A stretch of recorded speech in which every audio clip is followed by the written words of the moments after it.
মুসা নবীর জামানায় তার নিজের সম্প্রদায়ের ভেতর কোনো না কোনো সমস্যা সবসময় লেগেই থাকে।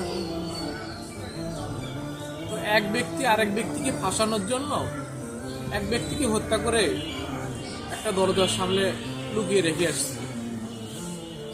যার দরজার সামনে লুকিয়ে রাখা হয়েছে ওই ব্যক্তি জানেই না যে তার দরজার সামনে কাউকে হত্যা করে রাখা হয়েছে।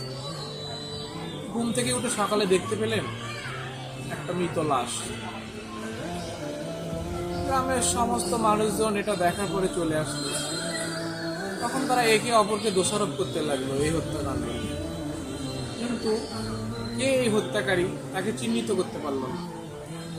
তখন তারা একটা সমাধান বের করার জন্য মুসা নবীর কাছে চলে গেল।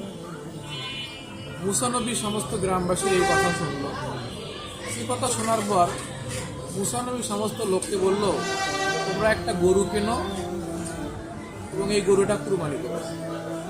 তখন গ্রামবাসী বলতে থাকলো যে আপনি কি আমাদের সঙ্গে তামাশা করেন? আমাদের একজন ব্যক্তি মারা গেছে, আমরা আসছি আপনার কাছে কে হত্যা করেছে, কিভাবে হত্যা করছে তার সঠিক তথ্য জানার জন্য, আর আপনি আমাদেরকে কুরবানি করার কথা বলতেছেন। তখন মুসা নবী বলতে লাগলেন, তোমরাই যদি সবকিছু সিদ্ধান্ত জানো তাহলে আমার কাছে কেন আসছে? আমি যা বলবো এটা শুনবো। তখন সবাই তার কথা শুনতে সম্মত হলো। তখন মুসা নবী বলল যে একটা গরু জব করতে হবে। এই গরু জব করলে এই মৃত গরুর গোশত ওই ব্যক্তির গায়ে লাগিয়ে দিলে এই ব্যক্তি জীবিত হবে এবং সেই বলবে যে তাকে কে হত্যা করছে, এইটুকু।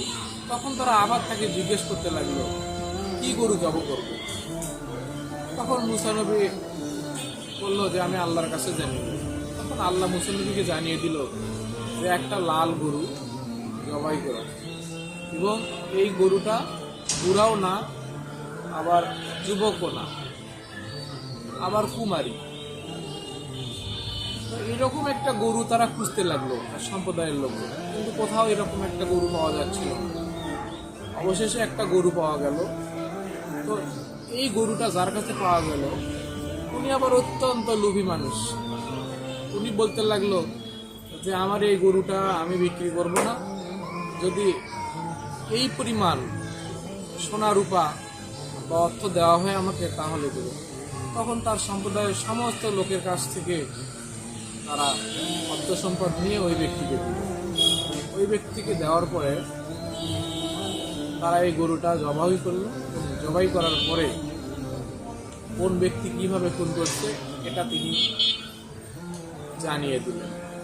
আর এইভাবেই ওই সময়গুলোতে আল্লাহ তাআলা মানুষকে সত্য উদ্ঘাটন করে দিতেন। কিন্তু বর্তমান সময়ে এই বিষয়গুলো নাই। আমাদের সত্য জানাটা আমাদের পক্ষে অনেক কঠিন হয়ে গেছে। যদিও মুসা নবী চাইলে এটা সহজে বলে দিতে পারতেন, আল্লাহ চাইলেও সহজে বলে দিতে পারতেন, কিন্তু নির্দিষ্ট একটা সিস্টেমের মধ্য দিয়ে আমাদেরকে আসতে হয়। আমাদের বাস্তব জীবনেও বর্তমান বিশ্বে আমাদেরকে একটা অভিজ্ঞতার মধ্য দিয়ে, অভিজ্ঞতার আলোকে সামনের দিকে অগ্রসর হতে হয়। অনেক কিছু জানা থাকা সত্ত্বেও বলা যায় না প্রমাণ ছাড়া।